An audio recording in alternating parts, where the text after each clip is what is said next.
Alright, welcome back, Indie Game Fanatics, to another Root Trees Are Dead, Roottreemania live stream. We're going to be continuing on where we left off, which was looking more into Mary Beth. I'm assuming that Clementine is not her maiden name. We were looking up on Spire Search about Mary Beth. I gotta see if I can remember the terms.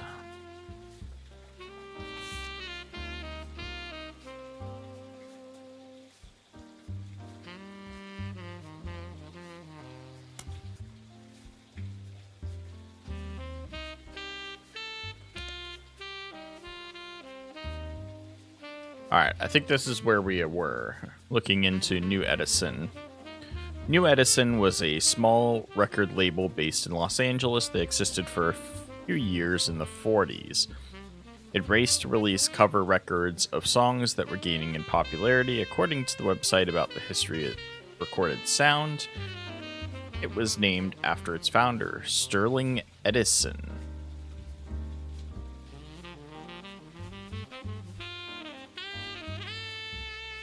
Its biggest claim to fame is being sued by the estate of Thomas Edison and Edison Records vs. Edsel.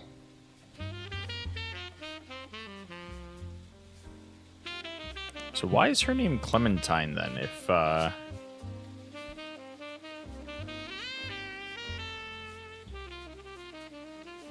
his is Edison?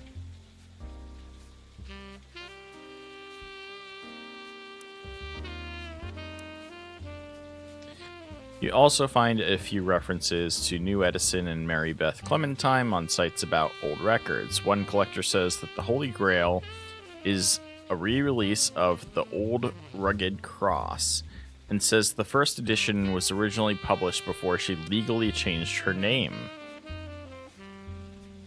Another site claims that the police had to be called to New Edison Records after its owner, Sterling Edison, got in a physical altercation in public leading to a divorce. There are no cited sources or evidence, and the site's content seems user-submitted. There's an email address at the bottom and the phrase, "Send me your stories about old Hollywood," and I'll add them to the page.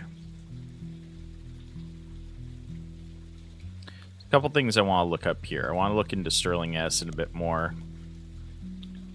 The Old Rugged Cross.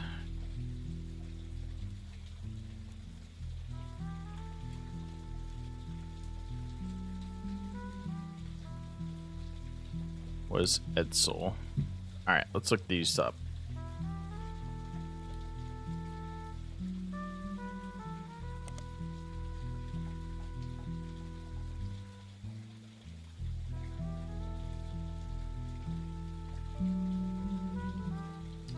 Alright, Edison Records was one of the first record labels named after Thomas Edison.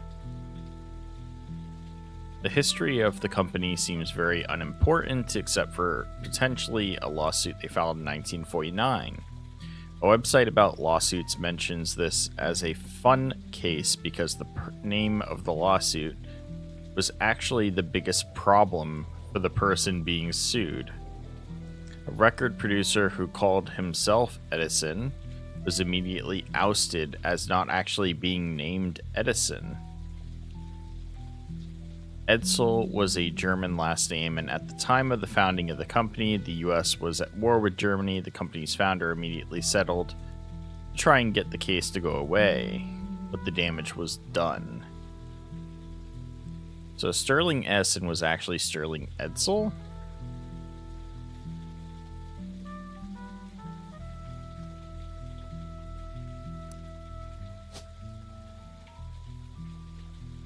Potentially.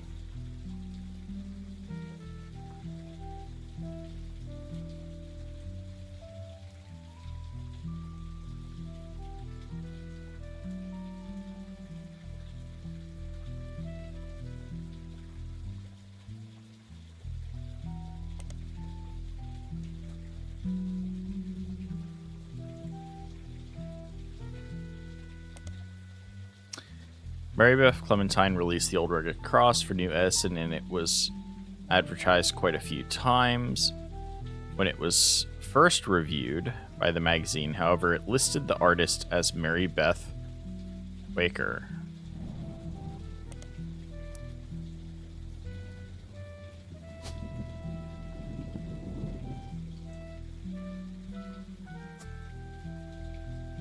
So Edison, Sterling Edsel and Mary Beth Quaker had sons with the last name of Clementine because she legally changed her name later.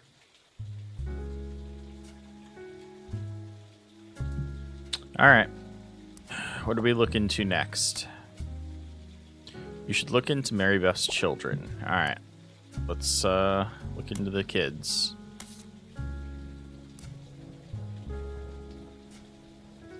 Stuart Clementine and Mark Clementine.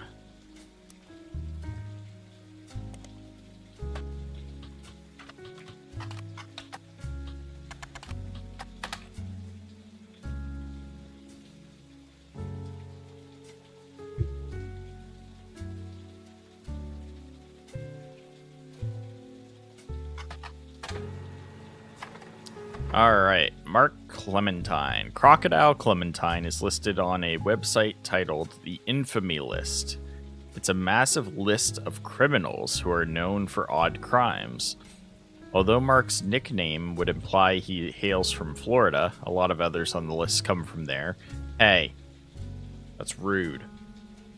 We don't all come from there. Oh my god. Not all of us are criminals, alright? We're Australia. Mark is listed as being from Los Angeles. He has a pretty big entry. He seems like a real piece of work. So would he be criminal? What's his career then? Maybe he got into something later on, straightened out his life. Because I don't think there's any, maybe thief? Would that be one?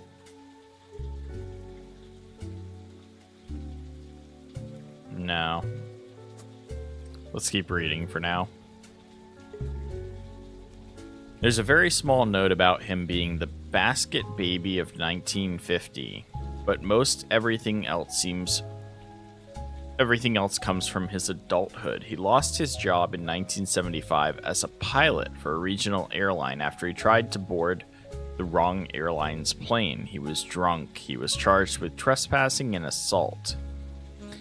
In 1982, he was arrested for transporting smuggled animals over the Canadian and Mexican borders for an illegal reptile supplier in Los Angeles. He was apparently quite successful for the first 4 years, but was caught when he had to make an emergency landing in Portland after he was bitten on the foot by a crocodile, hence the nickname.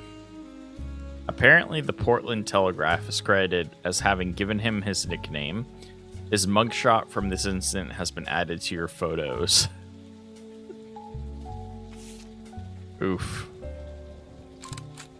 Poor Mark.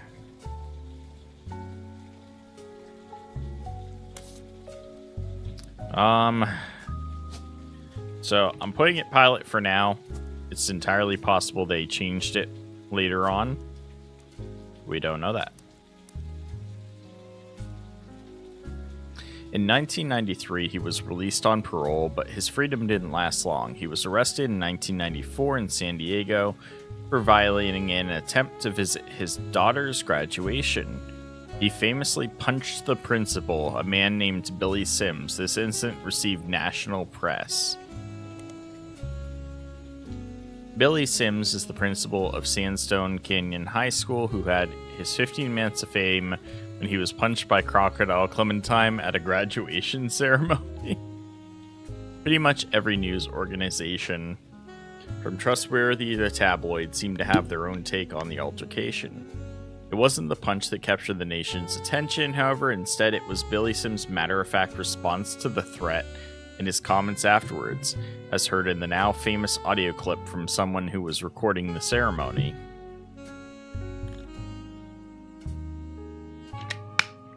Billy saw Mark hop onto the graduation stage and said, "Sir, you'll want to sit down or we'll have a problem." At that point, Crocodile reportedly sucker punched him in the face. Billy, apparently only slightly dazed, said, "Alright, sir, I guess we'll have a problem."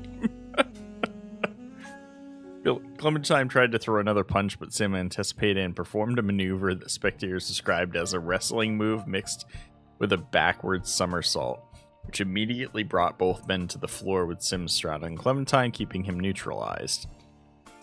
Damn, that principal's dealt with shit. As security arrived, the recording captured someone asking, "How did you do that?" And Sim's response was famously, "Trust me, I'm as surprised as anyone." Alright, unfortunately this doesn't teach me any more about Mark Clementine. Let's go to the periodicals, shall we?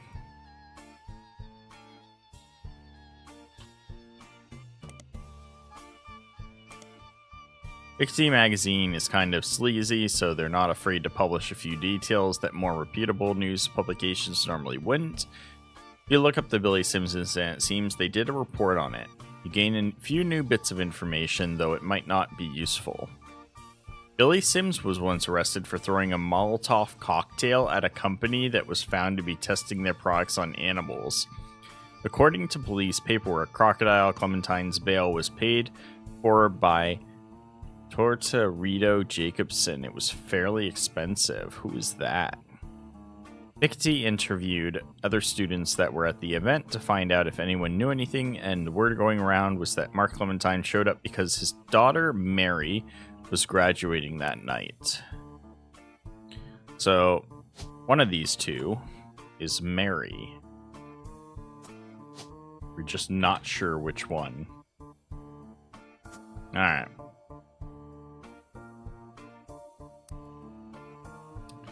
I want to know who this is, and then we'll look up more news time. Let's just highlight it for now. News time did a small piece about the fight between Sims and Crocodile, but tried to approach it from a different perspective. Their goal was to paint a picture of the two men involved from others who knew them best. Not only did they manage to interview Sims' wife, Carla, as well as multiple staff members at his school, but they hunted down Colleen Webb, Mark's ex-wife.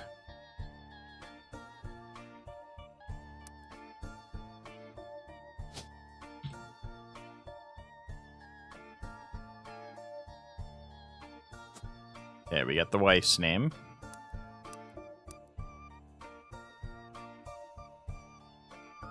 According to the section... We're gonna look her up too in a bit.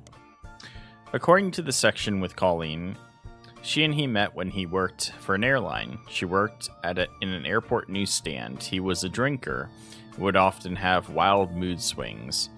When he was charged with assault of a fellow pilot in 1975 and lost his job, they divorced.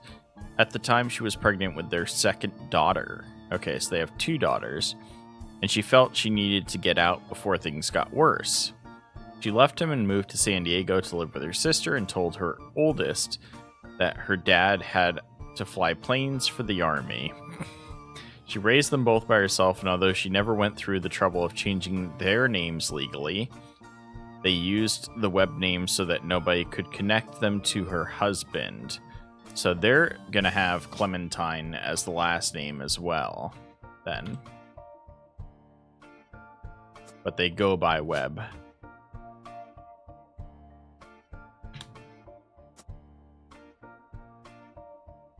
So one of them's Mary Clementine, the other one isn't.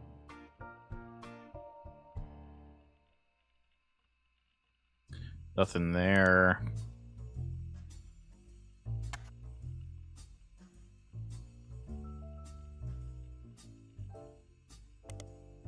Nothing there. Alright, time to look up this person.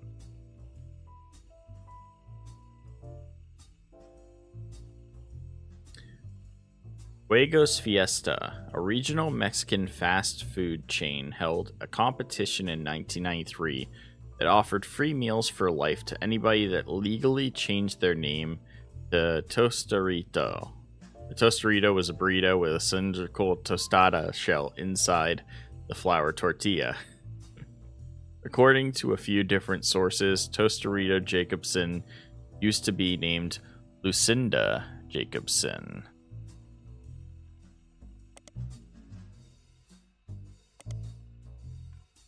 Who is Lucinda Jacobson?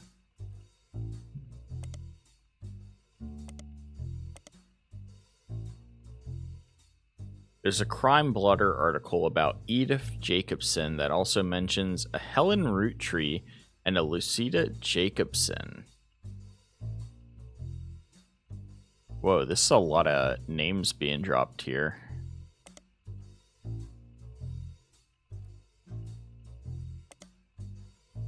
In 1971, when she was 18, Edith and her sister Lucinda, so Lucinda Jacobson is a female, were arrested for trespassing at the Miracle Congregation's church in Butler County. They were pretending to be church employees in an attempt to get into the room where the church houses their weekly tithings. The church didn't press charges. They were caught by Helen Roottree, who was there at the time while her husband Miracle was away preaching. So Helen Roottree is Miracle Sr.'s wife.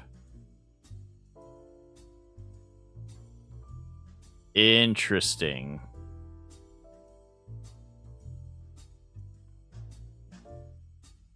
Some interesting connections there.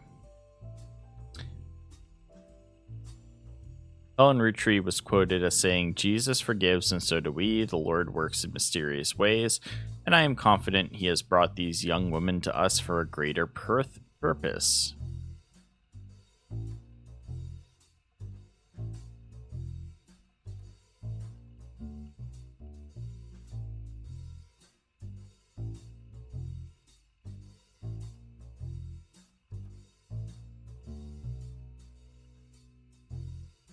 Okay, so that's just telling you to look there for the Edith Jacobson information.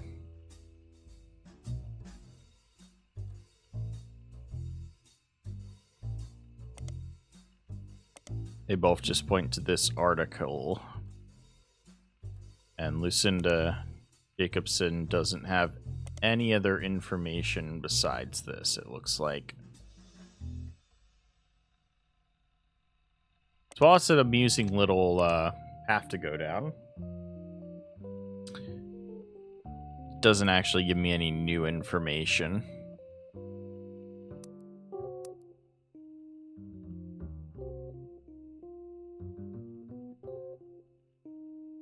But let's try and look up the daughter, Mary Clementine.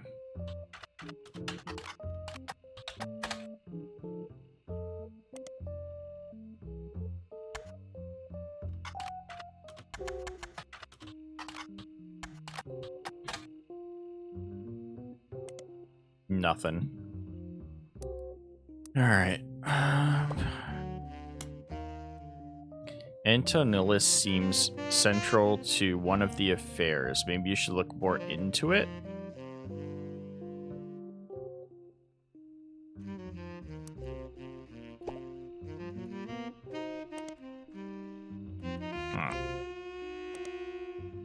Large number of Antonillus restaurants, but not because it's chain, just because it seems to be a common name for Italian restaurants. You may need to use more local source if you're looking for a specific one.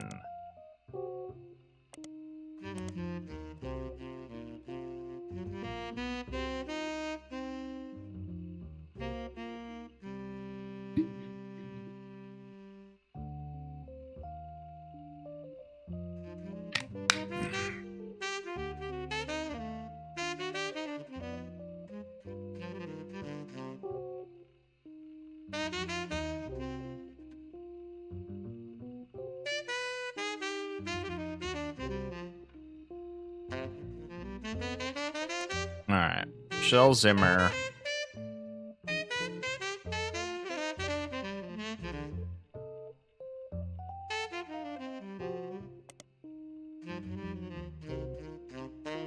So, we're going back to digging into Christina and Steve Garland here.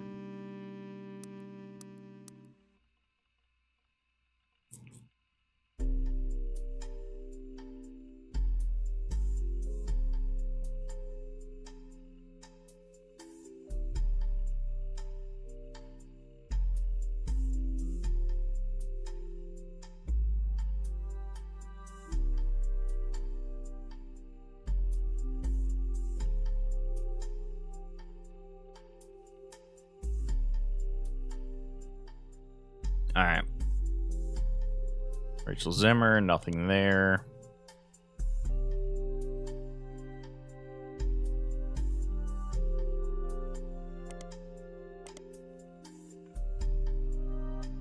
Michelle Zimmer and her husband Mark Zimmer have a few mentions in the Butler County Times, both were local business owners. Michelle owns an Italian restaurant, Mark owned a local bookstore called Bookmarks. Both closed in 1992. Mark was also mentioned once in the Butler County Times when he sued by Steve Garland.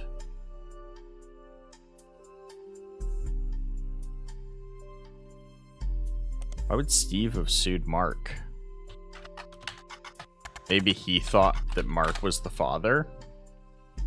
Rochelle and her husband Mark Zimmer have a few mentions.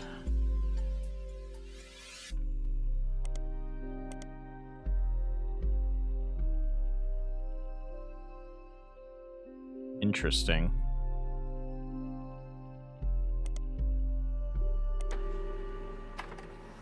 Alright. So Kitchen Tales was a story-based recipe book created by Mark Zimmer that had some success. After it was featured on a morning talk show, the book released before the internet was widespread, so mentions are rare. One book collector states that the publishers were unprepared for the demand and that there were no second printings, so it's unusual to find a copy in the wild. You find an alternative medicine website which focuses on cooking with natural ingredients. It mentions that one of Kitchen Tales' recipes used salt water. The owner of the site has included a scan of that recipe which was added to your evidence. He says if you switch out the salt water in the recipe for a mix of 2/3 spring water and 1/3 filtered seawater, it tastes great.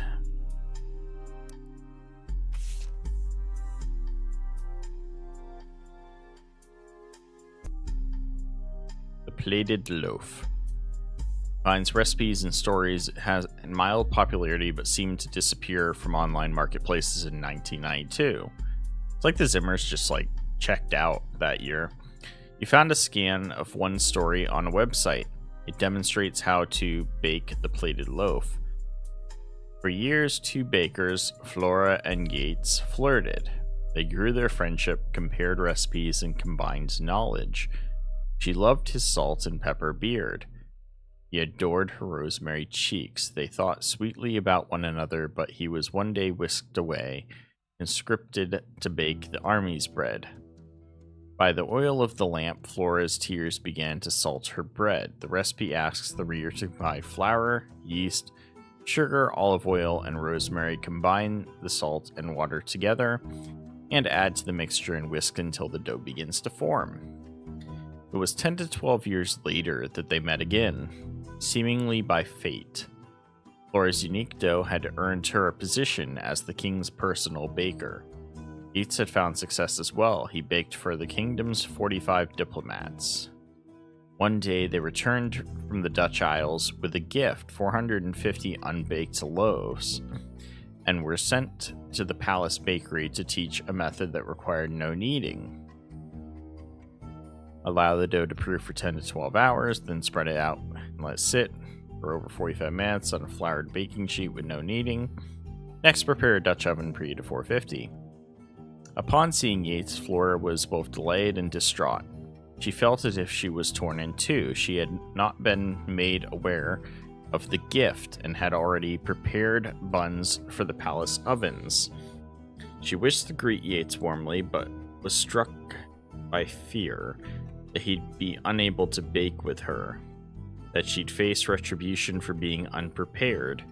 She cried to Yates, adding more salt to her dough. Cut the dough into 2 equal pieces and lightly sprinkle salt across the top of only one of them. Yates eased her pain. He insisted she had no obligation to prepare for a return he thought impossible, but he shared her fear of retribution. He knew if they did not solve her predicament, they'd miss their final chance to bake together. In the end, instead of wallowing in the present, they worked together to shape the future. They twisted and entwined their doughs and baked them as one. Thus was born the plated loaf. Word quickly spread of this new delight. The king's decree on royal parchment was that it would be considered a delicacy. Bankrolled by the king, Flora and Yates spent their days baking together. They traveled for 45 years and settled down for 15 more. Bake for 45 minutes and then let settle for 15, or let sit. Remove lid and observe until crust is golden brown, 15.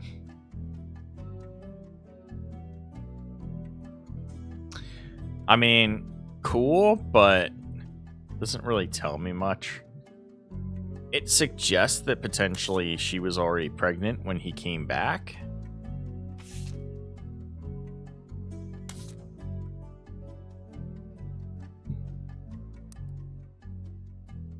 That when Steve Garland entered the picture, she was basically, yeah.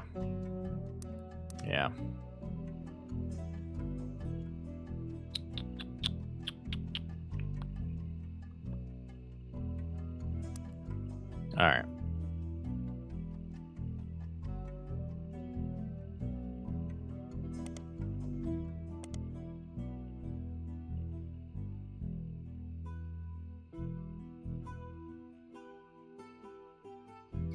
So we know that's not her real last name.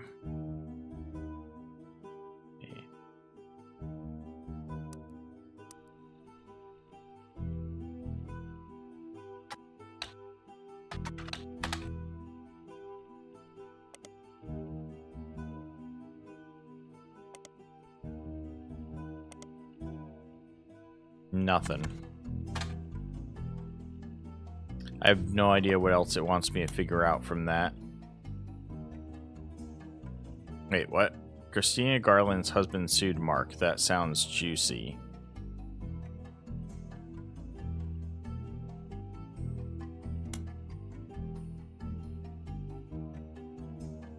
That I already did.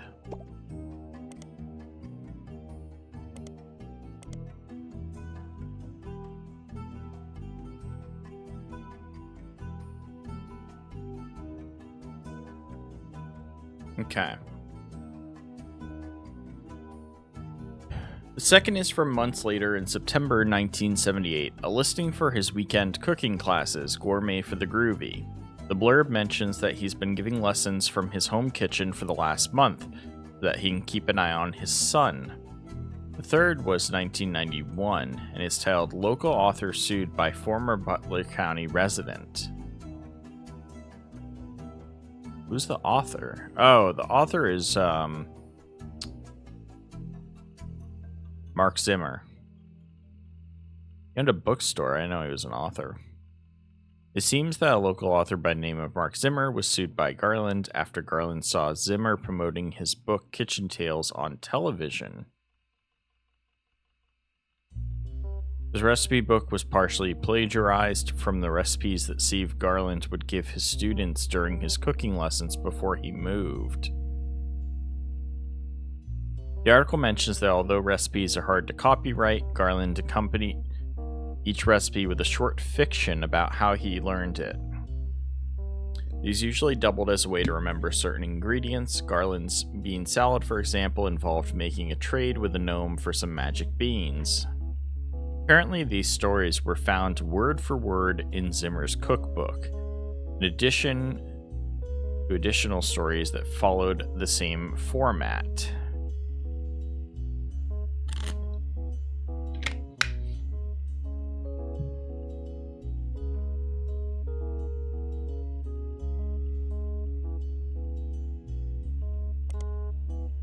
Mark Zimmer, Kitchen Tales.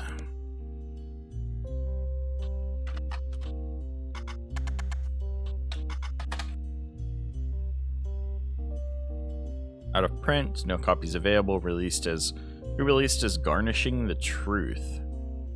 The entire description of this book, according to the library system, is a recipe book that contains stories.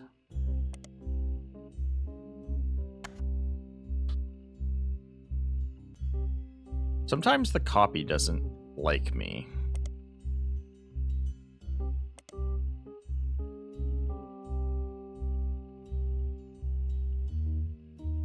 Why would it be not?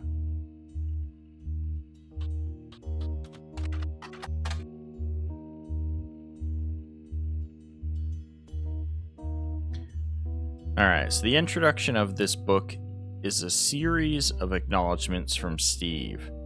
The first is, Christine, thank you for everything. Your support means the world to me. You're the apple of my pie. The second is to James and Robert. You're becoming amazing men and incredible chefs. I guess I'm a good teacher. The James and Robert would be their sons and their chefs.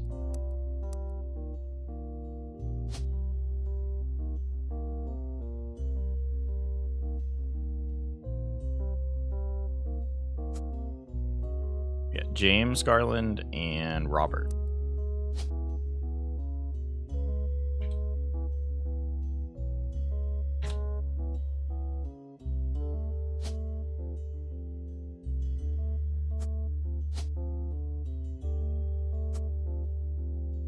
I don't have any pictures of them, though.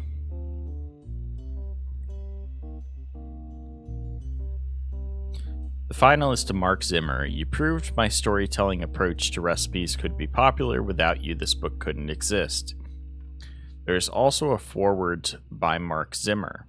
I first met Steve in 1978 when he taught a cooking class. The next time I saw him was over a decade later when he was suing me for stealing his recipes. Yes, really. So you might wonder what I'm doing in this introduction. Well, it turns out that Steve and I had more in common than we thought. Instead of settling in court, we settled it at McCarran's Brewhouse over a game of darts.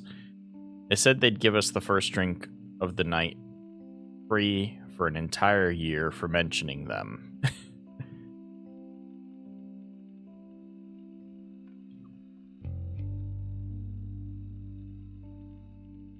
More in common than we thought.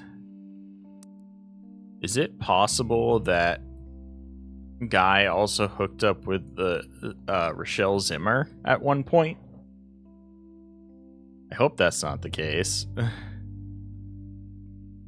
Although, I mean, there's plenty of them left for me to find. Three more of them for me to figure out. So it is possible.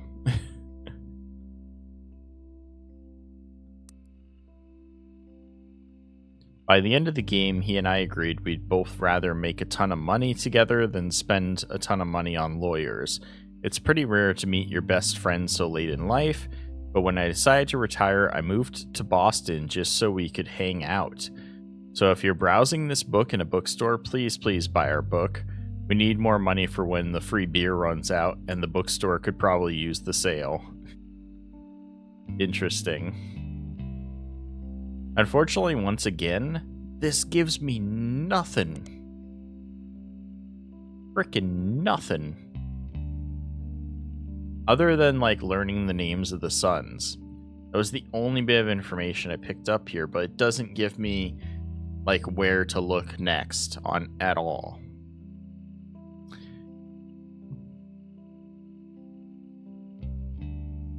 Karen's Brewhouse is a pub in Boston, and they have a website. Apparently, the bar has been around a long time. On the site, there's a list of famous people who have drank there, including former President of the United States, not the Roottree Company, Kennedy. There's also a few listings of television shows and books that have mentioned McCarran's, as well as how they came up. One of them is Garnishing the Truth, which the site has this to say about. Local and regular Stevie G wrote a book about food. We prefer cocktails, but he gave us a shout out, and we ain't gonna say no to free press, so go grab a bite at his kids' joint, Fry Die, and then swing by to meet him for a drink. Alright, so maybe it did give me one lead that could actually lead me somewhere useful. Fry Die is a fairly popular restaurant in Boston. They don't have a website, but many locals seem to mention them in various places. One more in-depth review explains that it's not a full restaurant, just a front door and a very small interior with a window. Unusually, the restaurant only serves vegetables, but a lot of reviewers say that in spite of that, it's delicious.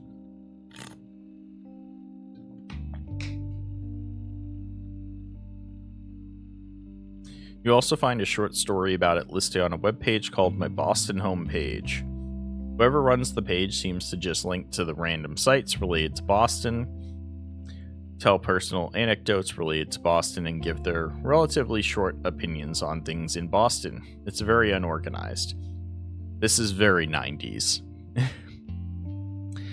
It has this to say about Friday. Wicked overrated. I saw it in Chef's Signature. So I went, and there was a huge line, and they didn't have a single meat dish. What's even the point? What is Chef's Signature? Alright, we got a new periodical.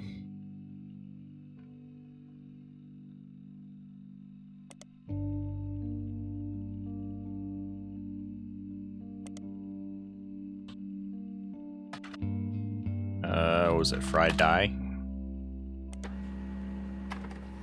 Chef's Signature covered Friday less than a year ago, right around the time you were doing your initial investigation. Each article in Chef's Signature tends to focus on a restaurant, and like the magazine's name implies, each restaurant lists the one main dish that the head chef is known for. Friday's signature is the samosa cone. The cover and main article has been added to your evidence.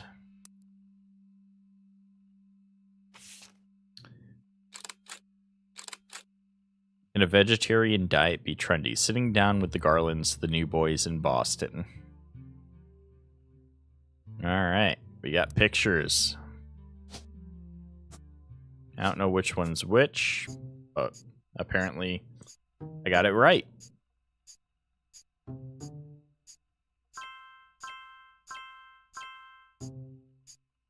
Alright, so we got Mark Clementine as a pilot. Mary Beth Quaker, so we did figure out her last name, her actual one. Robert Garland and James Garland as chefs. We got that. What you got for me? Sam reached out to me finally. I think I have you to thank for that one. My family's in a bit of a rough patch. Even though the candy is selling better than ever, everyone is fighting over the trust. The majority of us want to dissolve it. On paper, it seems like the right decision. The arguments about what to do next are endless and heated. More than a few Roottrees are worried about losing their wealth. I don't think we deserve it more than anyone else. I love my family, my wife, my daughters, even my son, who I hardly ever get to see. I want to keep them safe and secure, but I didn't do anything to deserve this fortune. Hell, I probably deserve it less than most. It took me way too long to get my life together. Okay, enough about me. Here's the deal. I can't stop the majority from voting one way or another. If you keep passing along potential Rootrees, I'll keep adding them to the list. On the other hand, there's been some leaps forward in genetics. It may sound like science fiction, but we can actually determine who's in the family just by testing their DNA. What you've done so far has been very useful. Just keep filling out the tree and we'll prepare for the tests. So that told me nothing. Basically just said, keep going. So I really don't know. Like, it must be not her picture. It must be another one of the secretaries or people. It's not Christine, but I don't know why I'd get all the way to the kids without getting, you know, her right. My guess is that she changed jobs later after they moved. They did mention that she went back to basically delivering fruit as like a part-time thing on the weekends, but I don't know if that would be considered her last occupation or not. We just don't know what she did after she went to Boston with Steve.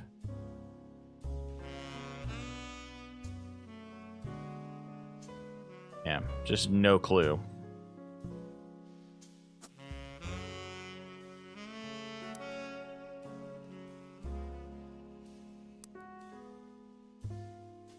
Alright.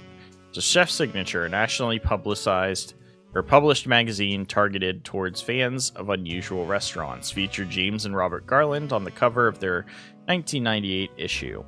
According to the article, the two brothers owned a small walk-up window in Boston called Friday, a play on the tie-dye shirts that the servers wear, that exclusively serves vegetarian dishes. Most of the offerings are heavily inspired by powerful spices found in Thai and Indian food.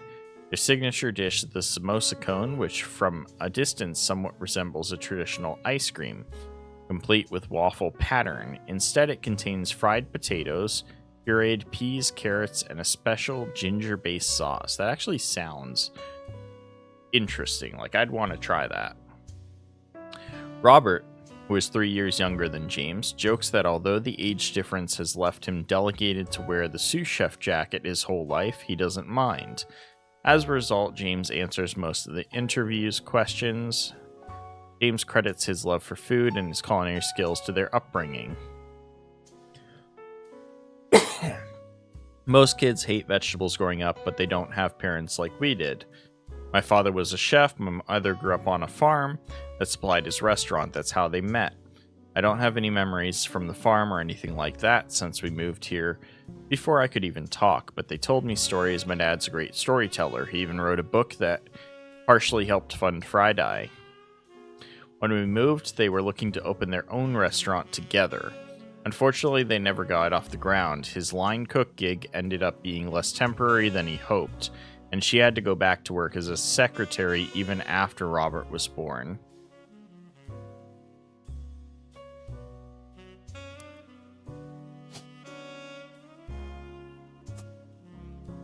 So I must be getting her maiden name wrong?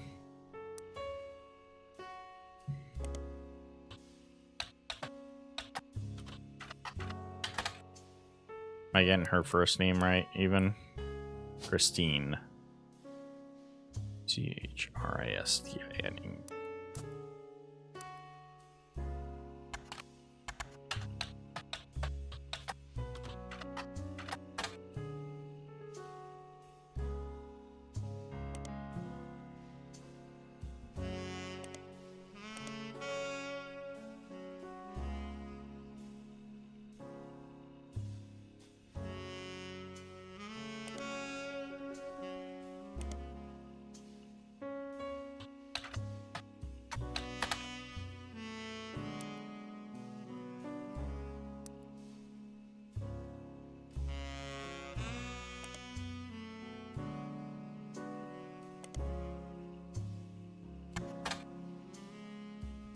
I don't even know where I got that from. I can't remember. In the diner where he worked, my dad had no room for experimenting, so he'd exercise his skills at home on his days off. We'd always go shopping and cook as a family on those days, and even though we were hyper kids, running around and causing a ruckus, those were some of our family's favorite memories since we were all together. Mom always had the eye for the best vegetables for him to work with, and she did her best to pass that on to us. According to the article, their parents, who are now retired, visit Friday often, and they even have a signature dessert, the Sistine apple. Apple pie has always been my mom's favorite, and my dad has always had this stupid line he used to make her laugh involving apple pie. Most people realize it's a 16 Chapel pun and assume that's all there is to it, but it's actually secretly named after them, sort of. What?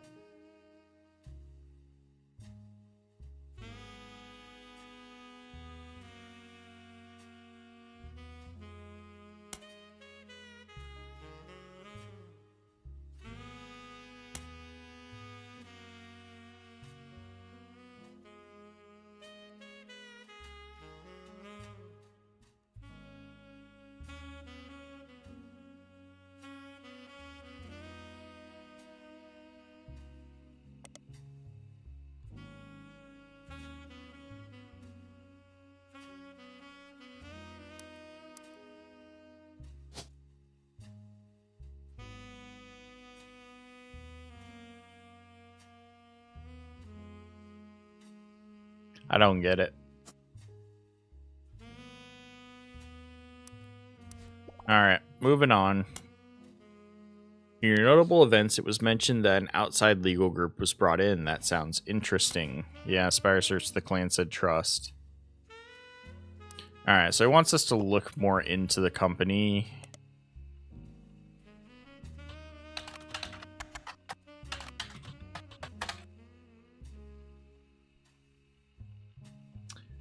We know that Ruby Legal Enterprises is who got involved after that.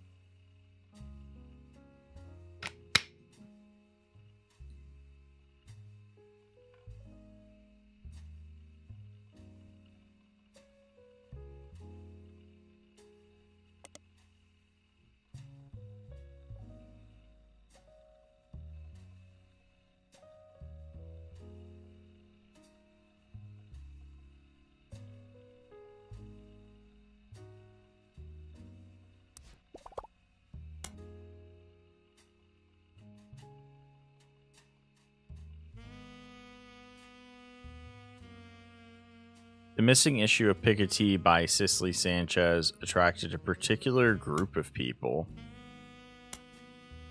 In the past, didn't you encounter a Roottree-related conspiracy theory? Yes, I did. We found Chris Rafferty through the conspiracy website. Maybe his updated website can help you find it again.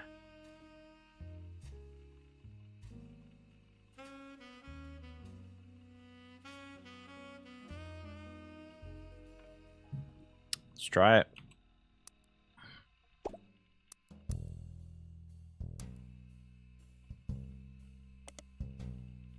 It's through his email, right?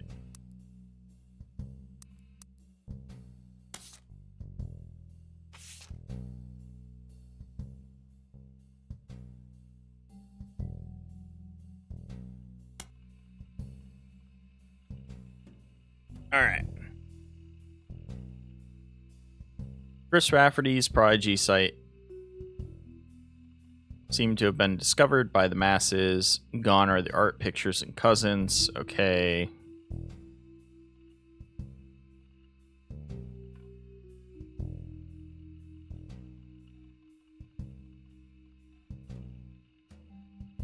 Can we find the conspiracy site? Yes, but I didn't grow up with him or remove him from kid. Pete, my stepdad. My dad and I spoke a few times when we were on the phone.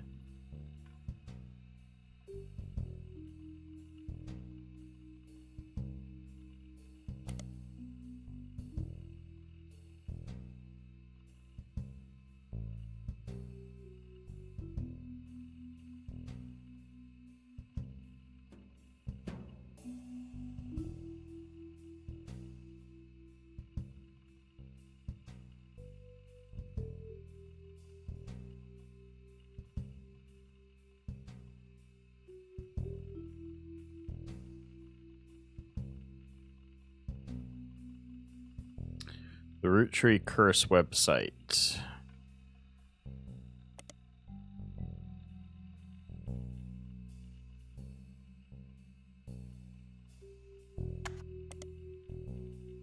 Alright, during your initial search, you came across Thomas Overwood's conspiracy page about the Roottree.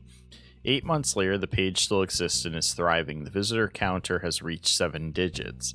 Many older articles have been replaced. It seems that the recent uprising in Roottree news has left Thomas Overwood with a constant stream of events to base new theories on. I'm gonna run pee real quick, then we'll read all this.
Alright.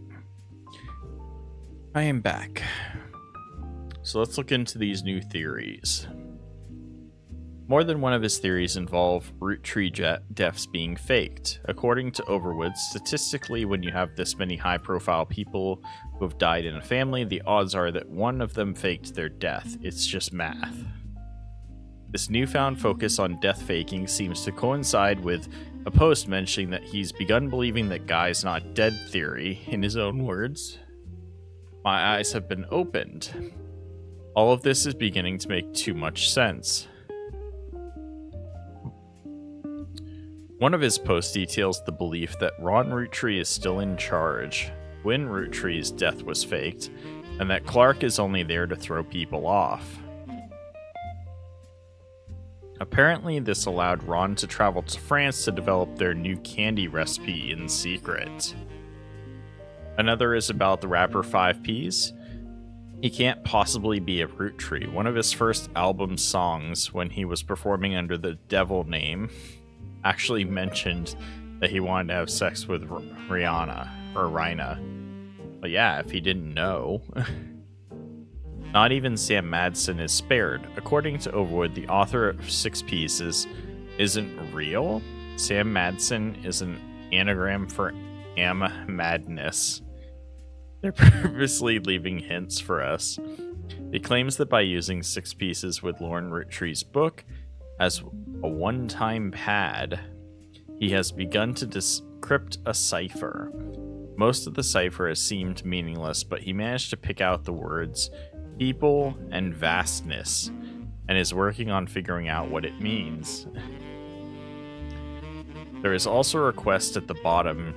Next year, 2000, is a leap year, and Overwood is looking for funds and volunteers to catch the Roottree red-handed in Operation RT-29.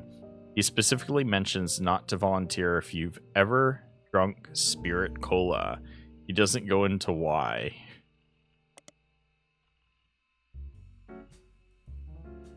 Operation RT-29.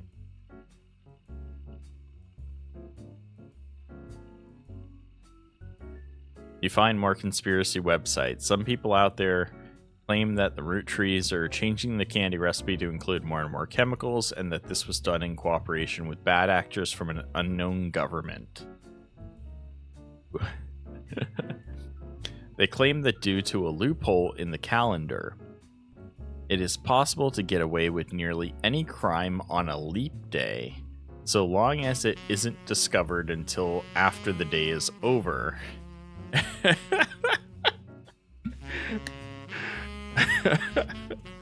And that every 4 years on a leap year, the Roottree Company hosts a meeting with foreign agents to conspire to poison our children.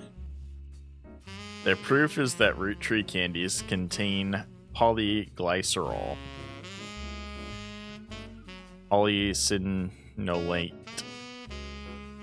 I don't know how to pronounce that, an ingredient of the candy that wasn't there when it first released.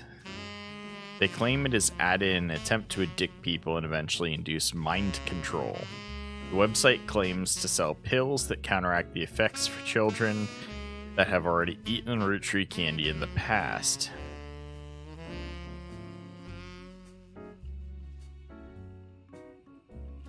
Do an additional search into the chemical, and it seems to be an emulsifier in chocolates, approved by the FDA and widely used across many products. God, I love a good conspiracy theory. Alright, Thomas Overwood, you are quite a character.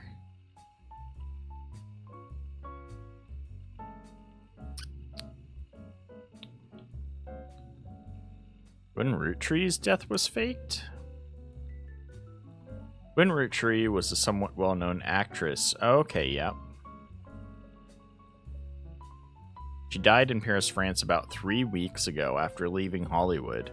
She made no effort to stay in the limelight, and most obituaries tend to focus on her largest role.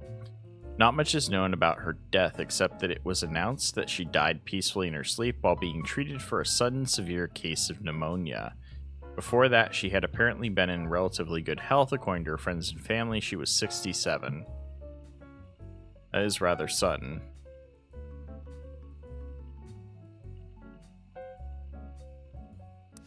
Alright, I have no clue what all of that was about. Mentioned a curious new conspiracy theory.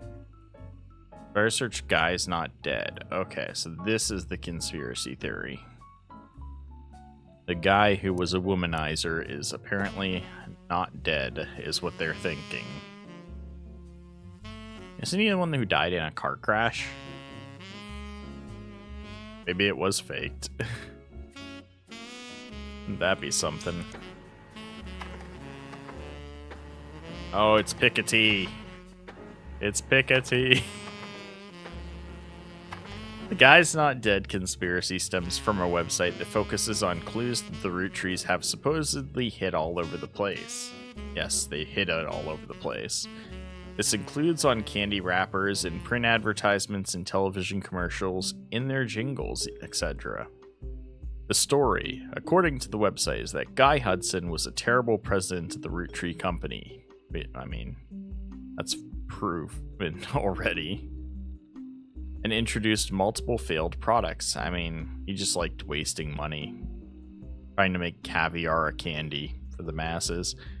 Something needed to be done that would put the company immediately and instantly back in the favor of consumers. So they killed off Guy Hudson and replaced him with a new president. That's how Carl ended up president, right? This move immediately garnered sympathy, and the company recovered the next year, more popular than ever. The next president stayed much further out of the limelight, and some people even theorized that he was simply Guy Hudson in an elaborate disguise, which is why he stopped appearing in public. The people who run the site are asking for help. They're certain that there's a clue to all of this that accidentally leaked in a banned article from the magazine Piketty. On their page is a scan of the magazine's cover, the interview with Sissy Sanchez about Guy Hudson, and some photos. You add them to your evidence. Alright, let's look into this. This photo is the first from a magazine interview with Sissy Sanchez in Piketty. The issue of Piketty magazine that it came from was pulled from the shelves, but you managed to find it online. Piketty does not label its individual photos. Both photos were instead under the shared label. Cicely was provided these photos by the Roottree Company for use in her book, which we know is not the case. So I know this is Guy. He's got another photo of him. But who else was that in this photo? No idea.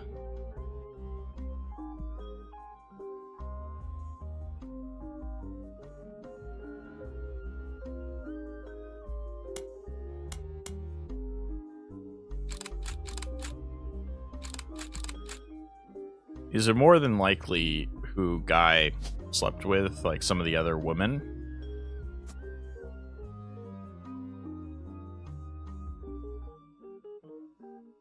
I'm going to guess that this one is going to be this guy.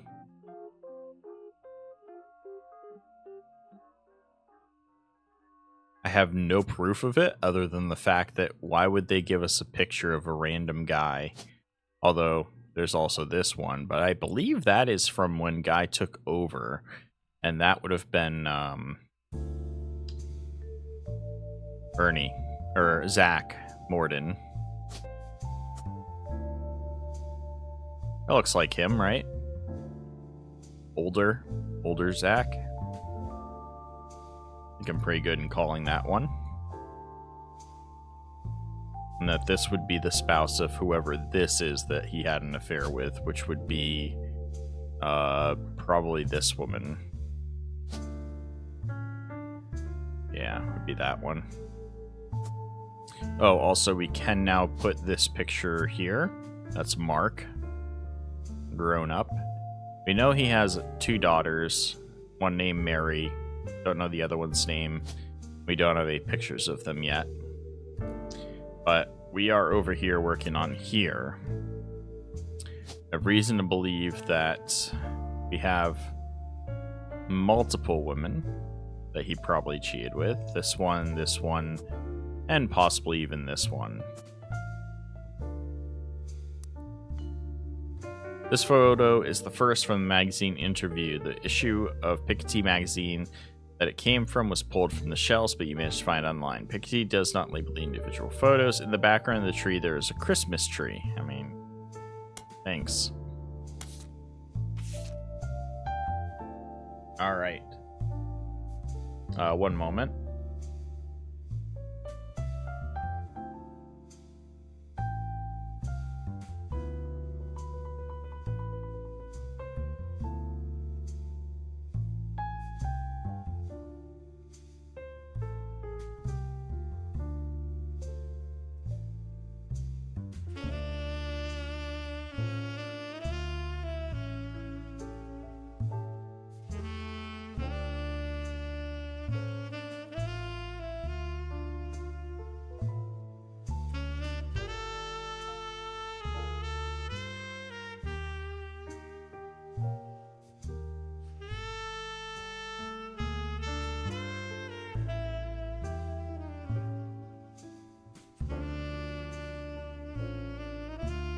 Alright, sorry about that. We are back. Alright, so we've got 2 pages to look at now from the interview.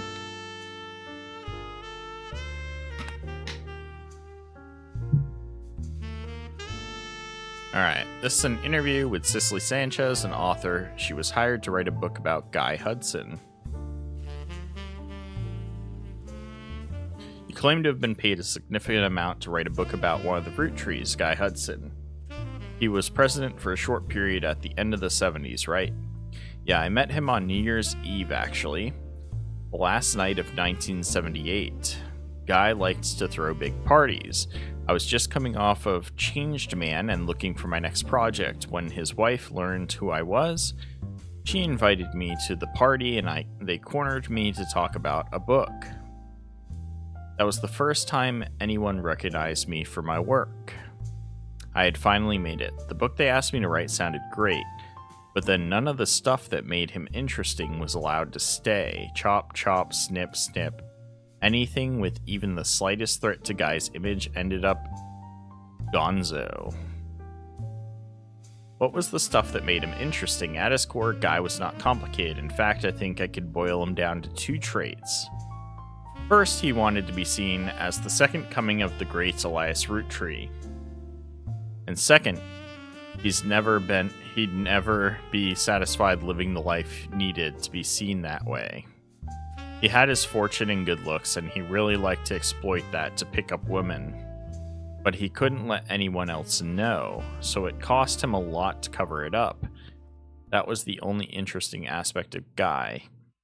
He was James Bond trying to convince people he was Mr. Rogers, I guess. Mr. Rogers, really. Maybe that's not the best metaphor, but Elias Roottree was boring as all hell and all about family. Guy did everything he could to be seen that way. After I submitted my first draft, he sent me this garbage book, The Roottree Legacy, with Elias on the cover. Last time he and I met, he had even switched out his orange suits for the same green ones Elias wore.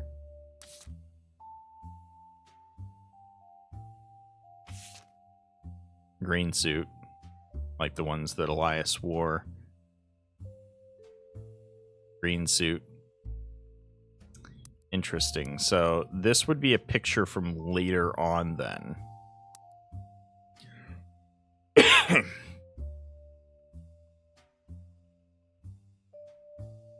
But her hair matches decently with them.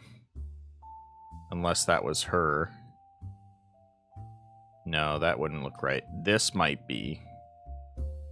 That could potentially be the secretary.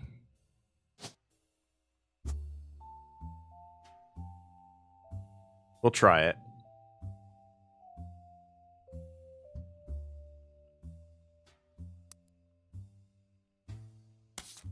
Anyways.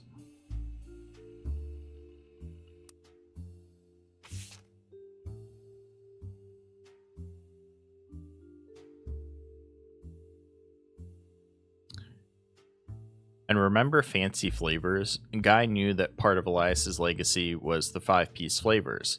So that's what Guy tried to do too. Caviar was a disaster here, but it was actually somewhat popular in Brazil for whatever reason. In Christmas 1979, he went to Brazil to open the Roottree Brazil factory. Guy was always hopping around the world trying to recreate that success. Roottree Brazil. Interesting. So how come the book never came out? It's complicated. I had an out in my contract. Surprisingly, Guy signed the contract my lawyers wrote without running it by anybody in his legal department. I could pull my name off the book at any time, but Guy still got the content. After I left, it probably got a lot harder to convince any real publisher to give it their time. Alright, so before we do that, we're looking into Roottree Brazil, because that sounds crazy.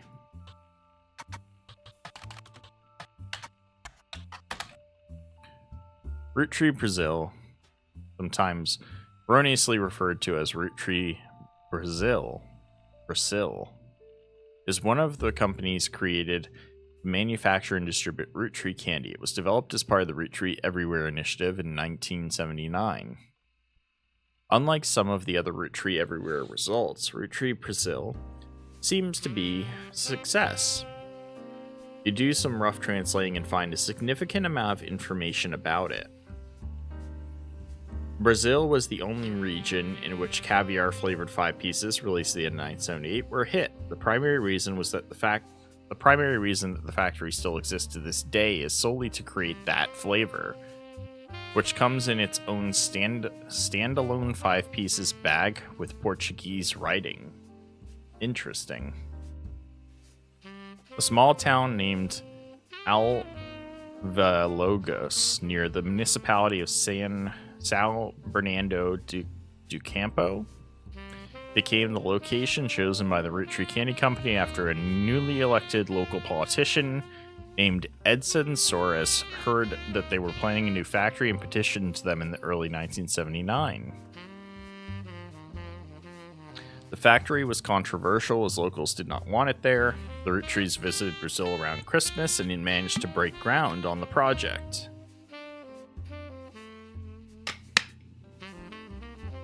Near Christmas. Alright, we need to look into this, because I bet Edson Soares is this guy.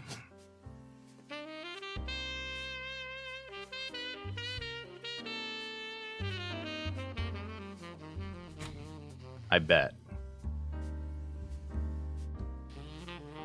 Now, can I say for certain that that's where he belongs? I don't know. But I would guess, just by the fact that there's the picture of him, that might be it. We're making some leaps in logic here. The factory was controversial. Since then, however, it has been operating relatively smoothly except for 2 incidents. The first was Incendio de Bordo in 1982. The second was an unsuccessful strike that involved all the factory workers being replaced. The factory was originally built and run according to paperwork at the time by a small company called Novo Brazil, which later translates to New Brazil Candy Corporation. The company no longer exists, not much information has ever existed about it, and the Rootrees now run Roottree Brazil entirely.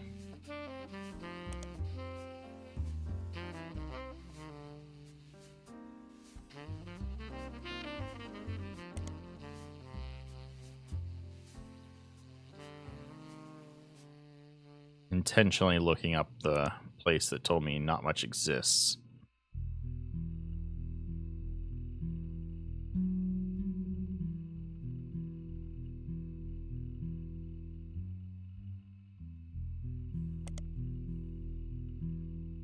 Alright, so nothing exists there.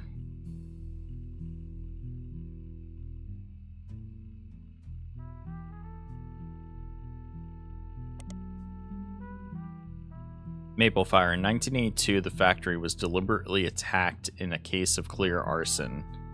The The fire was brought under control after destroying about 2/3 of the production floor.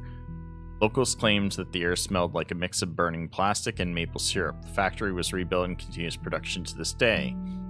At the time, it's unknown why this happened, but last year a news special did list this incident, as well as a few others in the small town, as backlash to perceived corruption in the government at the time.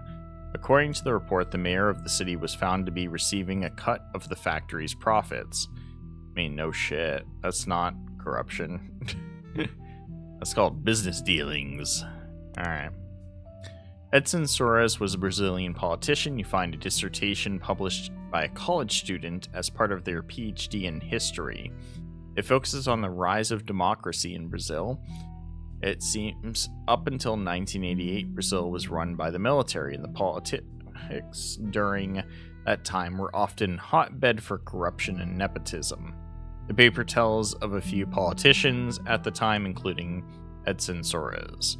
Edson is a former mayor of there. Before politics, he was a manager at an automotive manufacturing plant for a major American car company. He was put in charge by the military government in 1973. As mayor, he used his manufacturing background and knowledge of American businesses to establish new factories, distribution plants, and other business ventures in the area. This had two side effects. First, he became quite rich. Second, many locals were forcibly relocated. This did not make him a popular mayor. In what the paper speculates was a move to counterattack this unpopularity, his wife, Sonia, was discreetly put in charge of a television station called Teleread. Sonia.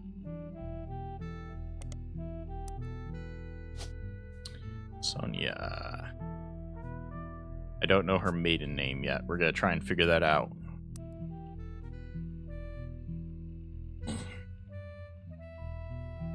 We're looking to television station.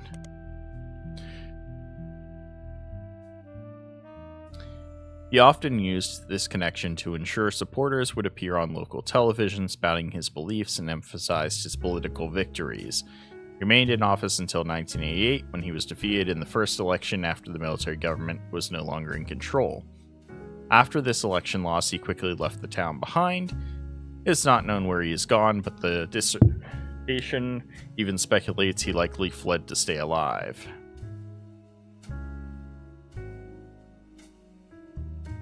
Let's look in periodicals for him. Nothing. Okay, spider search.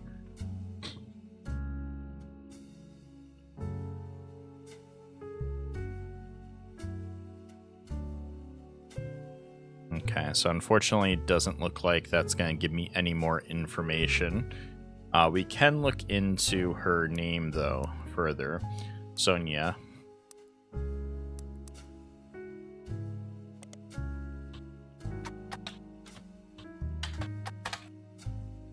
Nothing there. Nothing there. Darn. No clue what her last name is, but that is very likely what happened there.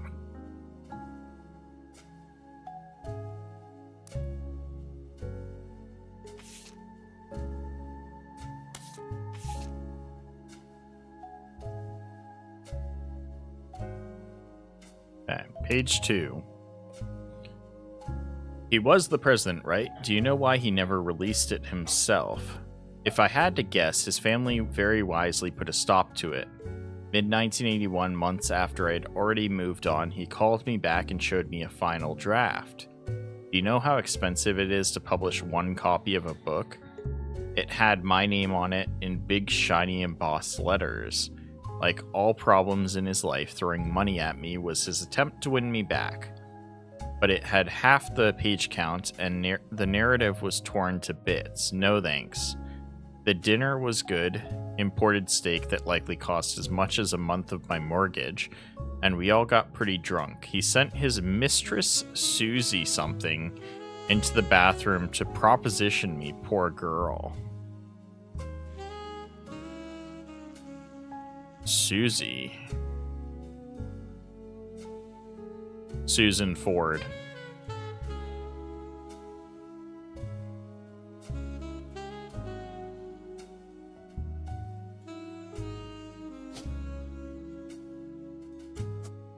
We know she wasn't the secretary in the end. She did a lot of other stuff. I can't remember what her last one was.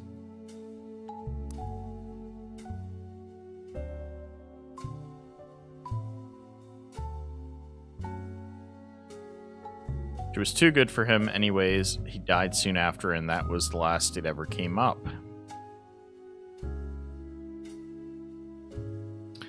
I actually haven't read it. I just skimmed the sections on Guy to see why people were suddenly calling me up to ask about the man. I'd say she did well for what she had to work with. She only had rumors, whereas I spent time tailing him. Sometimes he knew, sometimes he didn't. He invited me to join them when dealing with Roottree Brazil, but I actually had people on him when he went to Australia, France, and China too.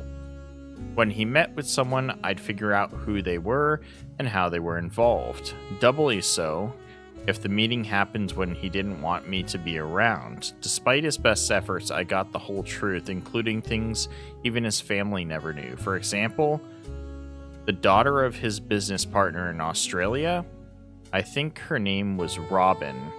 He and she definitely spent a few nights together that he didn't want his family to know about, but I did.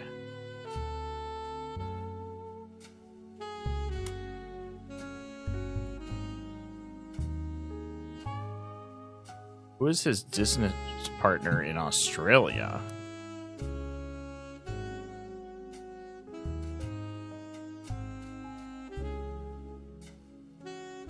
And that wouldn't explain that picture.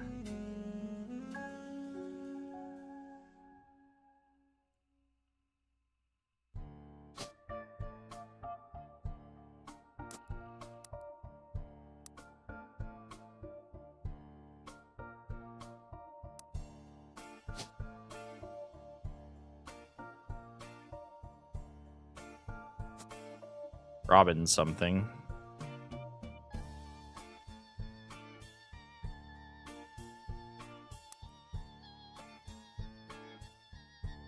Sam mentions Guy's affairs and treats them like most people would logically think to treat them. Like the infidelity was a problem for Patricia. When his wife first approached me though, it wasn't to talk, it was to get, if you get my meaning. On paper and in public, it was a marriage like any other. But in reality, it was more of a mutually beneficial arrangement. They both got what they wanted out of it. The same thing. So Patricia was sleeping around too then.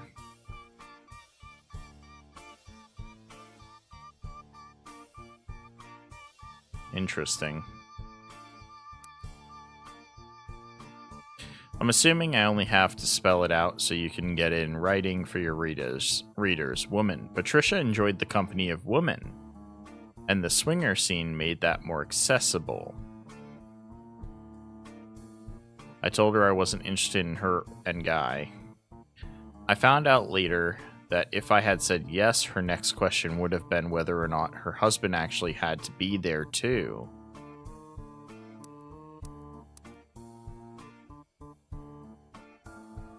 Interesting. Guy, on the other hand, was seen in a traditional marriage and at the same time could bed any woman that found him charming. I can assure you, that was exactly the type of marriage he was interested in. Unfortunately, that doesn't give me any more insight. I do want to look into the records of... we've got Robin was a business partner in Australia, and Susan Ford's last position. We might be able to get that from the company records.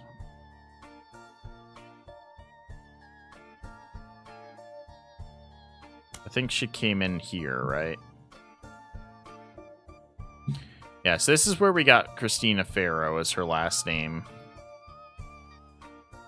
So Joanne Robertson's no longer listed as secretary, but a Joanne Fellows has been added to the list. What happened here was Joanne Robertson married Riley Fellows while she was a secretary here, but then ended up sleeping with Guy and having David Fellows, the musician. Christina is no longer listed among the secretaries, but as Christina Garland has been hired. So Christina Farrow got hired on.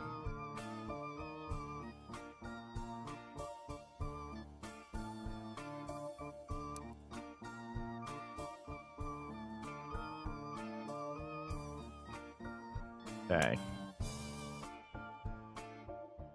Then Christina Garland's left.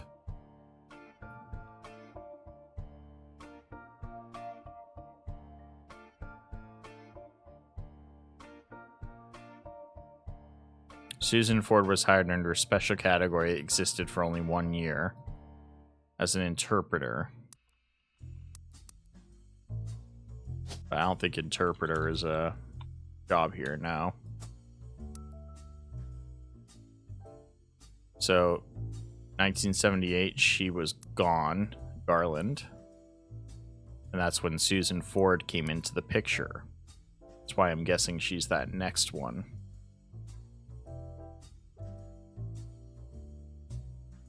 Travel expenses to Australia, China, France, and Brazil in 1979, with Susan Ford as an interpreter.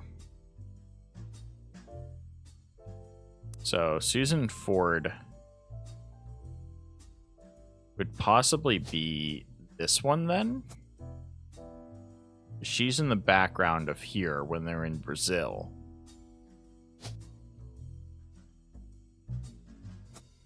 No idea. This could be maybe Christina Garland, or maybe that was actually Christina Garland. I have no idea. Further into it.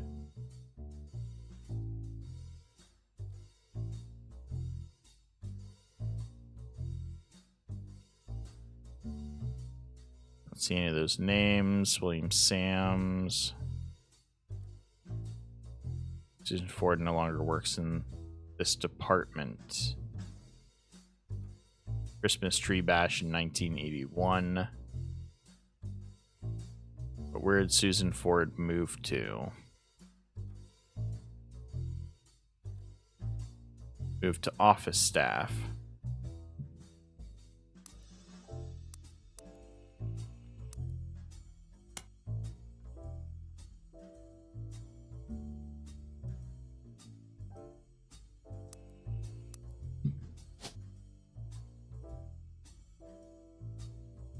I mean, I guess she would be a secretary as well. Although it doesn't really classify that necessarily.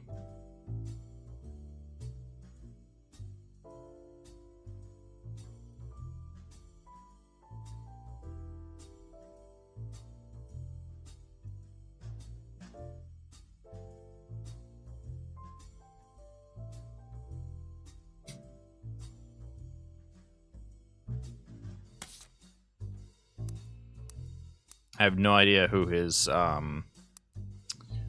Australian contact would have been. Business partner, which would have been Robin, would be the daughter of. Alright. This is a secretary in Piketty photo 2. Due to the timing of Zach retirements, there's only one person this could be. Piketty photo 2 is of Zach's retirement.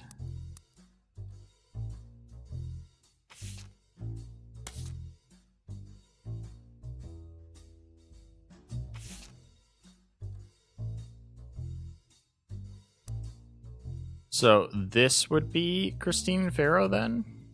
Is that what it's suggesting? Let's find out. Yeah. Could his wife be? Yes. Her first name is Sonia. Traditionally, she would have taken the husband's last name.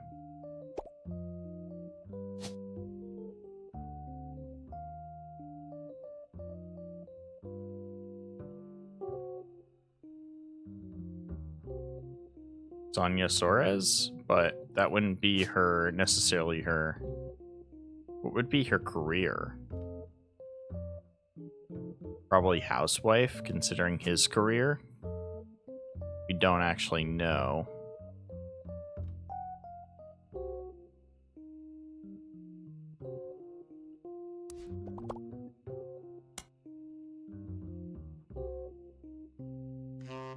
I thought I did spider search that.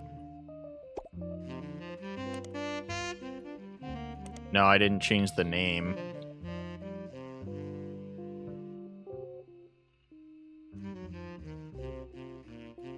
News anchor in Brazil named Flavio Soares, who has a mother named Sonia. Flavio Soares is a young Brazilian newscaster with a bit of a cult following. The discourse surrounding him is, to put it in polite terms, lewd. There's a website about something called fanfiction that has a small section dedicated to him. It seems that women and some men of a wide variety of ages and writing skill tend to find him worthy of inclusion in their stories. You skim some of the tales there and learn that a common thread is that he's currently dating a supermodel. Many stories either seem to ignore her existence or get her out of the picture rather quickly.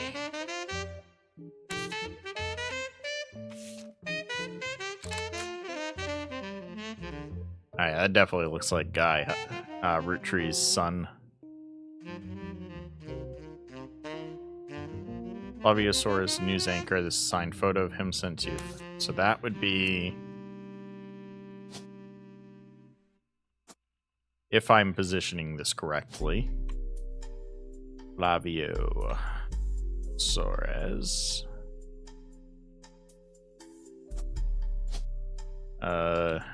News anchor.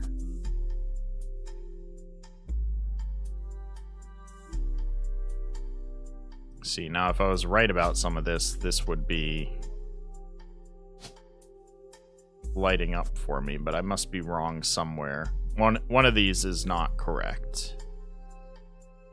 I mean, she was a TV newscaster.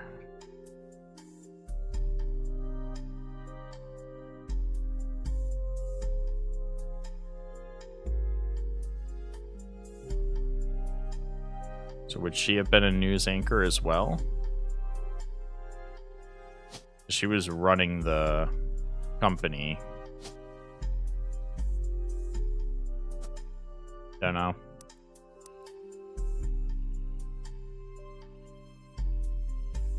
I'll look up his wife or his supermodel that he's dating.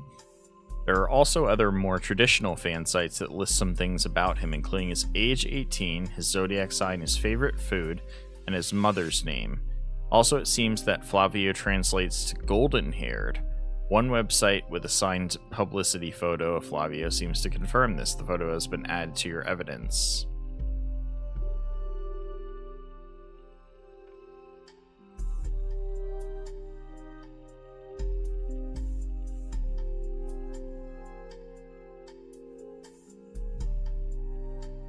Ashley York is a British supermodel who does ads for perfume, clothing, and jewelry. She's been a subject to some controversy in the past few months, having been protested by PETA for wearing fur on the cover of some magazine. She's dating a young Brazilian news anchor, which has brought them both somewhat into the limelight.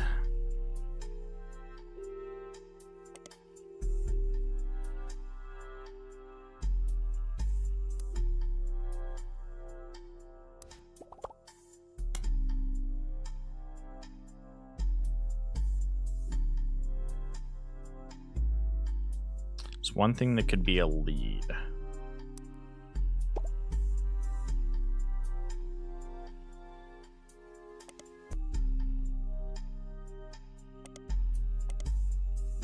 Bean blast.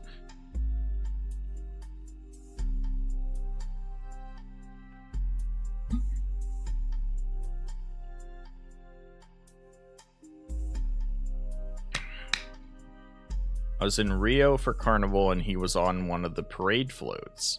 I had no idea who he was, but I liked what I saw and told my people to invite him to the party I was going to. I felt pretty stupid once I realized that we were going to his party. Well, his mother's party. She runs a media empire down there called Trans. So she is a media mogul. By a woman named Sonia Alves.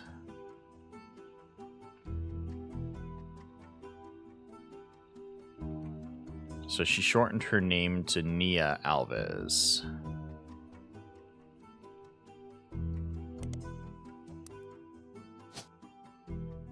Alves. She's definitely a media mogul. Darn it, something's still wrong.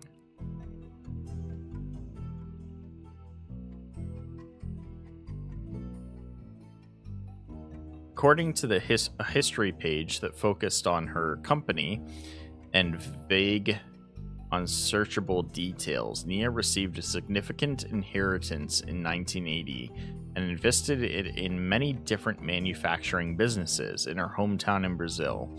At the same time, she had just begun to learn the ins and outs of running a television network. She continued to work in television until 1988, when Brazil began its period of reform. She felt this was the perfect opportunity to launch her own media company using her investment and connections. Now her company owns television networks, magazine, newspapers, and advertising firms. After doing some translating, the page about Nia lists her as unmarried. It does not go into any other relationship history. Searching for Nia online, you learn that she stays out of the spotlight, doesn't even appear at shareholder meetings. She sends a proxy.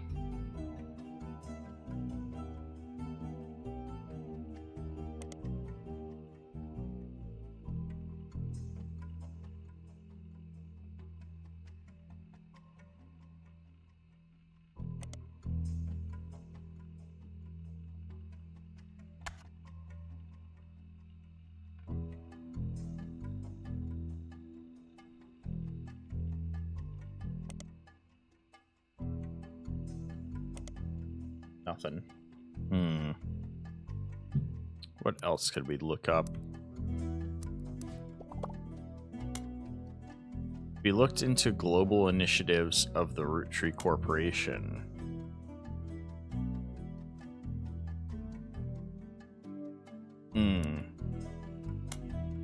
Roottree everywhere. Yeah, that's right. They mentioned that.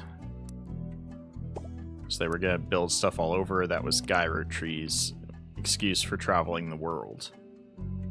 Roottree Everywhere was an expansion in the 70s. It coincided with some other large changes at the company. It had mixed success. As far as you can tell, the different companies related to it were all formed in very different and sometimes haphazard ways. There's minimal organized information about the history of the expansion itself online, but you can glean the following. Roottree candy had been distributed globally to certain markets approved by Elias as early as the 1940s. This included places like Canada, Mexico, and select countries in Europe. Roottree Everywhere involved Roottree's expansion to other major markets that were assessed to be ready for Roottree. This started with 4 that had no share in Australia, Brazil, China, and France. Each of the countries had an entirely new company formed, mostly by making deals with local distributors and manufacturers. Alright, so we already learned about Roottree Brazil. Roottree Australia is the one I want to know, because that would lead us to information on this Robin, who Sanchez said that Guy definitely spent a few nights with. So let's look into that. We'll check out the others. Roottree Oz is one of the company's created manufactured candy. It was developed as part of the Roottree Everywhere initiative in 1979. So yeah, right at the end. According to a history website for Roottree Oz, Charles Martin, who owned a company that manufactured licorice in Australia, was tapped to run the factory after he impressed the American leadership of the Roottree time. But only in certain regions. The manufacturing leg of the company shared in 1992. After the death of Martin, now serves as an importer and distributor. Charles Martin was a candy manufacturer in 1923. He had a popular brand of licorice called Martin's Licorice Bullets. We can look into that later. What I'm mostly concerned about is that this would be Robin, last name Martin. Still don't know whose name it was, though. It wouldn't be them. I don't think there'd be anybody in those images yet. Keep in mind, Robin Martin is the daughter of Charles Martin. Most of his history is unrelated to the Roottrees. However, in 1979, he helped to develop Roottree. He used his own wealth to build a new factory, and they distributed maple treats through the same methods that he'd already been using.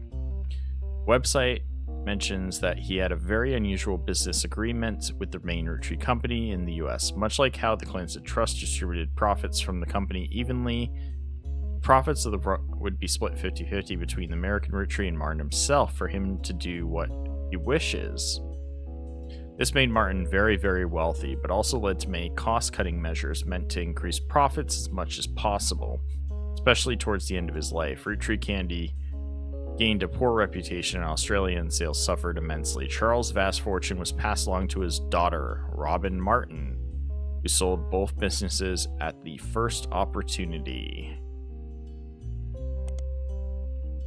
So Robin Martin is featured in many of the top 100 wealthiest women in the world lists. She owns a private island off the coast of Australia where she reportedly has her own exclusive retreat. She has no husband, and there was a widely circulated rumor somewhere in the mid-70s that she had a medical procedure to ensure she never would have children.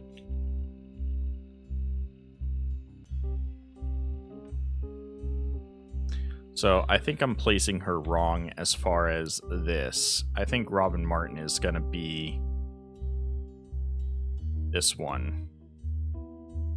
It talks about her having no kids, though.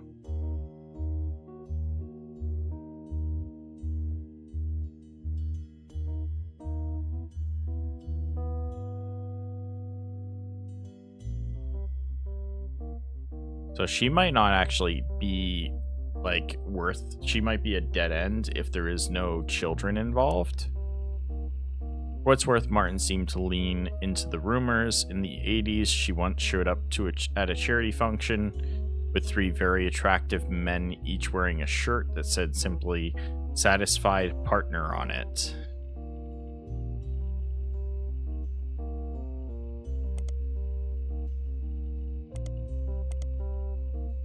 Robin Martin sold off her father's assets in 1992, the year after he died, which combined with her inheritance immediately catapulted her into an almost unimaginable level of wealth.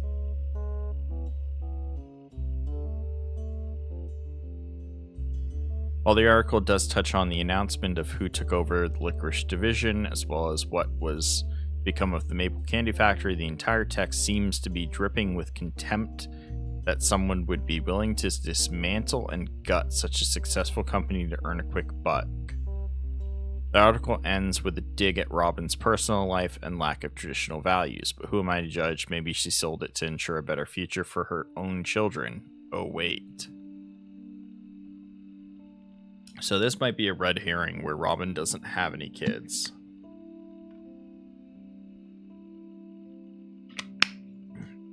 So this information is not super helpful.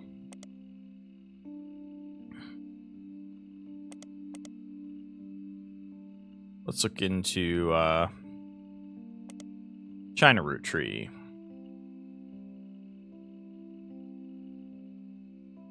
During the late 70s, China began to go through a period of economic reform. Lang Hongbo, who was said to personally win over the Roottree family and was the owner of multiple textile factories, did not wish to import the ingredients and build a special factory to manufacture the candy in China. So instead, they made a deal to import bulk, unpackaged Roottree candy and label it for not only China, but additional markets. Only had daughters, and his brother Lang Hongyu took control upon his death. After Hongyu died in 1992, it passed to the oldest child from the next generation, Lang Ziyu.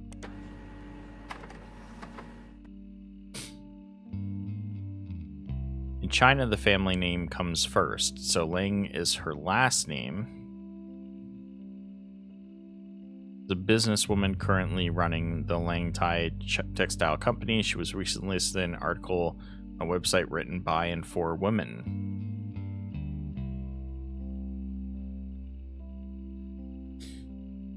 states that due to her lack of brothers, she has a younger sister. She took over as CEO of her family's company in 1992 after her elderly uncle was deemed unfit to run the company due to mental deterioration. This was apparently an extremely controversial move among the company's employees, and some of them, the article does not state how many, quit, and wrote a letter stating that she must have coerced him in his vulnerable state. Since then, the company has performed well. Her nephew, who is currently her second in command, is expected to take over when she retires. In the meantime, the board's stance has been a twist on the popular proverb. The article roughly translates it as, someone that has proven they can do something well can do it 100 times well. An unproven leader can doom us all.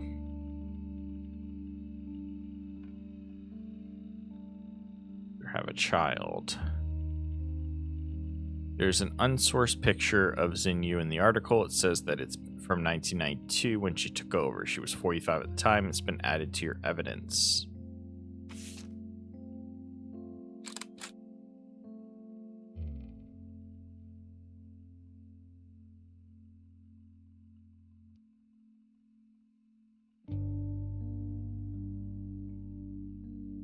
Nobody else in the picture. So it's entirely possible that she is one of the women. I don't think Robin Martin is one anymore.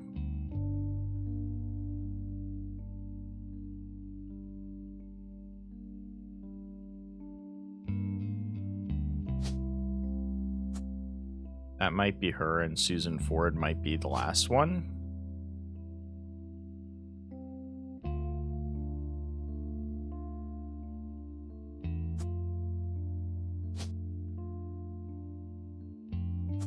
But I just do not know.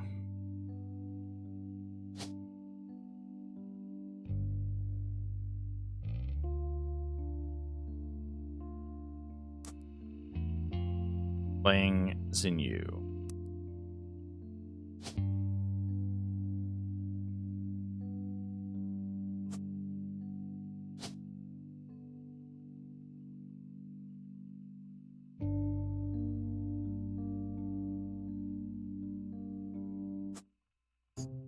Okay, we must have gotten something right.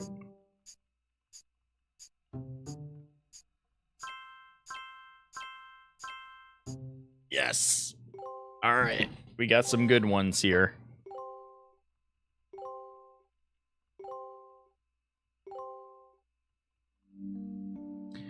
All right, so we successfully filled out this branch of the thing. We finished this off with Christina Garland's picture of Christina Farrow. We even got Xinyu Lang, CEO, who does have a kid. The only one we didn't get in this batch was going to be Susan Ford. I still haven't figured her out. It's entirely possible that she has nothing to do with it, and she's just a red herring, just like the other woman was, Miss Martin. But yeah, huge amount of progress. We still have so much left to figure out that has to do with Elias Roottree's relationship with an Elizabeth, the original secretary. And then, of course, Miracle Roottree. We got to figure out Mark's children, Mary Clementine and her sister. Apparently that's not Regina Clementine, which is weird. Although it could just be because I don't know. Regina's would have been listed by her maiden name, not necessarily Clementine, on this board. And we just don't know what her maiden name was. But honestly, it's not even... doesn't even really matter. But this is where I'm going to wrap up for today, guys. I hope you all have enjoyed. I try my best not to use hints, but, you know, when I run into dead ends where I'm not sure what to even look into next, I'll use a hint to know what to look into more closely. And then I'll follow that information as far as I can. Next time, we are going to look into Xinyu Ling a lot more to see if we can figure out what happened here with the her kid. We're going to try and figure out who Guy's 4th kid was. And we guys 5th over here with Flavio Suarez. And then we got to figure out the final affair of Guy Hudson. Jesus Christ, that guy. But yeah, so that's be it for this one. Hope you all have enjoyed, and I will see you again next week.